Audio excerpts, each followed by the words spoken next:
Hello everyone, welcome back to the channel. Today we are diving into one of the most shocking developments in the Russia-Ukraine war. In just a few hours, Ukraine executed two powerful and coordinated attacks that crippled Russia's critical assets, wiping out an estimated $3 billion worth of military and energy infrastructure. This event has sent shockwaves through the global defense community and changed the tone of the conflict dramatically. The precision, speed, and audacity of these strikes have not only demonstrated Ukraine's growing military capability but also revealed the vulnerabilities deep inside Russia's supposedly secure systems. The twin attacks were not random acts of aggression but well-planned operations that targeted two of Russia's most vital resources: so energy supply and weapons storage. The first strike hit an enormous oil terminal in Russia's western region. This facility was essential for supplying fuel to both the military and the domestic market. When Ukrainian drones descended, they struck with astonishing accuracy, igniting multiple storage tanks filled with refined fuel. Within minutes, flames engulfed that complex, sending pillars of black smoke into the air that could be seen for miles. Emergency teams tried to contain the inferno, but by the time they gained control, the damage had already reached catastrophic levels. Russian state media downplayed the incident, calling it a minor disruption, but independent analysts quickly revealed the truth. Satellite imagery showed that nearly 60% of the facility's infrastructure was destroyed. The resulting loss crippled several military supply chains that depended on the terminal for fueling transport vehicles, tanks, and aircraft. With fuel convoys disrupted, Russian logistics suffered immediate setbacks in multiple combat zones. The ripple effect was severe, and for the first time, the cost of the war started to show in Russia's operational capacity rather than just manpower or equipment losses. The second strike came just hours later, hitting an ammunition depot that stored advanced weaponry, including precision missiles and artillery shells. The explosions were so powerful that local residents reported feeling tremors several kilometers away. The sky lit up as secondary blasts continued for nearly an hour, a clear indication that the depot contained a massive cache of munitions. Analysts later confirmed that the strike obliterated an estimated $1 billion in weapon stockpiles. Videos circulating online showed the aftermath of twisted metal, burnt vehicles, and craters large enough to swallow tanks. What made these attacks extraordinary wasn't just the destruction but how they were carried out. Ukraine used a combination of domestically produced long-range drones and tactical missiles developed in cooperation with Western partners. These weren't standard-issue drones but custom-engineered machines designed to evade Russian radar systems and electronic countermeasures. Military experts called them ghost drones because of their ability to navigate through dense defense networks undetected. The precision of these strikes suggested real-time intelligence coordination, possibly integrating satellite data shared by Ukraine's Western allies.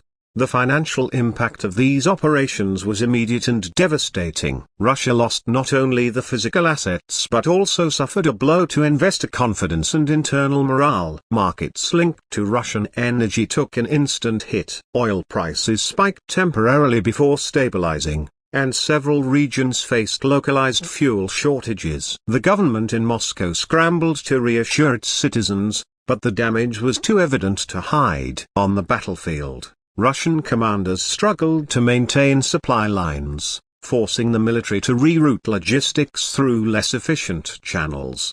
For Ukraine, this operation marked a major psychological victory. After months of defending its territory and facing relentless missile attacks, Ukraine showcased its ability to strike deep inside Russia's infrastructure. It wasn't just about retaliation, it was a message of deterrence. Kyiv demonstrated that it could inflict real, measurable losses on Russia's economy and war machine, even without large-scale offensives on the ground. Ukrainian officials stated that these attacks were responses to repeated Russian bombardments of civilian areas, arguing that targeting the fuel and weapons sources of aggression was both strategic and justified. The response from the international community was mixed but largely supportive. Western nations, including the United States and the United Kingdom, praised Ukraine's resilience and technological ingenuity. Discussions about providing more long-range capabilities gained momentum. At the same time, there were calls for restraint to prevent the conflict from escalating further. Russia, on the other hand, accused NATO of direct involvement, claiming that such precision could only have been achieved with Western intelligence and equipment. Moscow vowed retaliation, but observers noted that its options were becoming increasingly limited. This event also underscored a new era of warfare driven by drones and autonomous systems. Ukraine's success highlighted how smaller nations could leverage technology to offset the military advantages of larger powers. Traditional air defenses, once considered impenetrable, are proving vulnerable to cheap,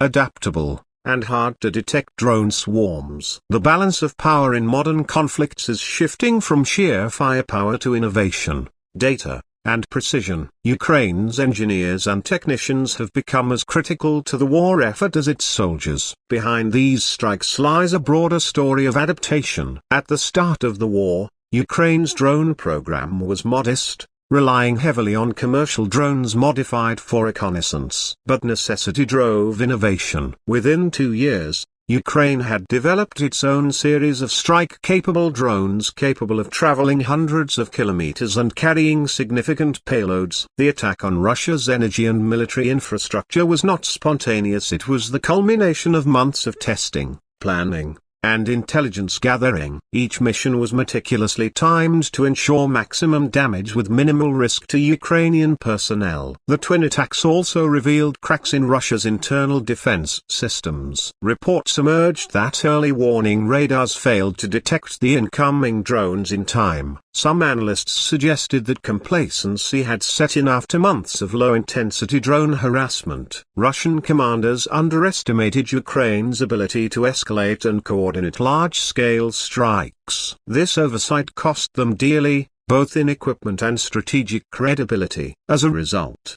Russia has now been forced to divert resources toward strengthening homeland air defenses, which in turn stretches its already burdened military. The political consequences have also been significant. Within Russia, criticism of the military's preparedness has grown louder. Even pro-government commentators expressed frustration over the recurring breaches in national security. For President Vladimir Putin, the strikes represented not just material loss but also a symbolic one.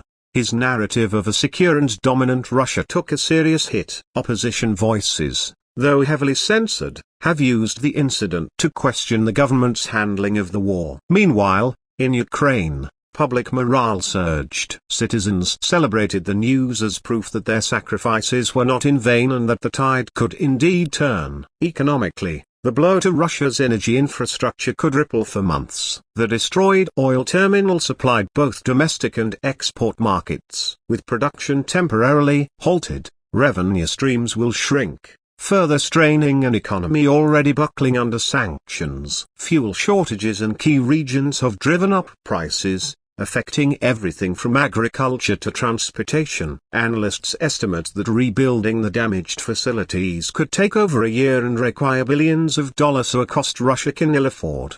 The military depot's destruction also complicates Russia's logistics. It housed not just ammunition but spare parts, electronic components, and even newly delivered systems from allied states. Replacing these will take time and resources that Russia may struggle to find, especially as sanctions restrict access to critical technology. Some experts believe that the loss of these supplies will slow down Russia's offensive operations on multiple fronts, forcing a defensive posture for the foreseeable future. Internationally, these events have reignited debates over the use of long-range weapons in modern conflicts. While Ukraine argues its right to self-defense, Russia insists that such attacks constitute acts of terrorism. Yet the precision and targeting of exclusively military assets challenge that claim. The operations were aimed squarely at logistical nodes supporting aggression, not at civilians. This distinction has helped Ukraine maintain moral and diplomatic support among its allies. Another dimension of this incident lies in cyber warfare. Several intelligence reports suggest that Ukraine's success was enhanced by cyber disruptions in Russian air defense systems shortly before the strikes. This coordination between digital and physical attacks exemplifies the future of hybrid warfare where hacking, drones, and kinetic strikes combine to produce devastating results. The synchronization of these tactics implies a level of sophistication that surprised even Western observers. Beyond the immediate impact, the strikes have reshaped the broader strategic narrative. For months,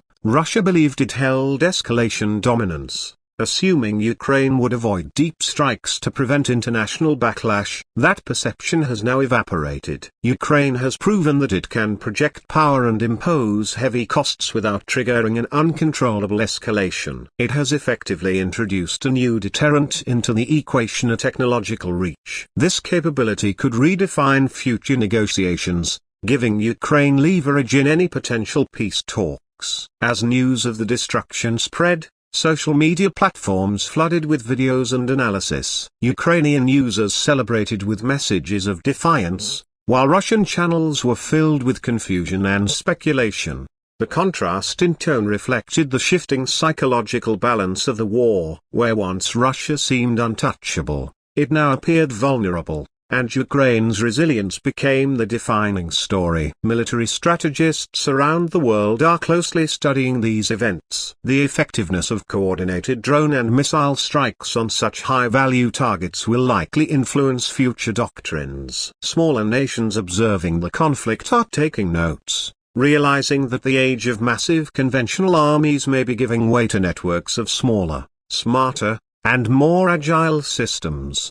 In Moscow, the aftermath has led to visible unease. Government spokespeople promised a measured but powerful response, yet days passed with little action. Some retaliatory missile strikes were launched, but most targeted border regions, achieving little strategic effect. The Kremlin's muted reaction underscores the difficulty of responding to an adversary that can strike unpredictably and with precision.